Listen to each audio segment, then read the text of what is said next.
In a first ever move, the U.S. Department of Defense has become the largest shareholder in MP Materials, the only domestic rare earth mine to secure a critical mineral supply chain once dominated by China. What's in the deal? The $400 million equity investment gives DoD a 15% stake in MP, backed by a $150 million low-interest loan. DoD also guarantees a $110 kilogram price floor on vital rare earths, nearly double the Chinese rate, and commits to a decade of magnet purchases. Why it's unprecedented? This isn't just a loan. It's the U.S.'s largest direct strategic industrial investment since the Cold War, merging supply-side subsidies and demand guarantees to break China's 90% control of rare earth magnets. At stake is national security. Rare earth magnets power F-35 jets, hypersonic missiles, electric vehicles, and wind turbines. Bringing the entire mine-to-magnet supply chain home protects U.S. defense and civilian infrastructure from geopolitical risks. A new 10X facility in Texas will start producing up to 10,000 metric tons of magnets annually by 2028. Meanwhile, additional processing capacity is being added at Mountain Pass in California. On taxpayer impact and market reactions, MP Materials stock jumped 100% on the news. This is CEO James Litinsky. There are three pillars to DoD's investment today.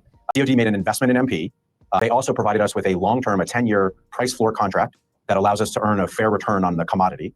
And then they also provided a 100% offtake for a new magnet facility that we're building that will significantly expand. It will 10x our magnet capacity.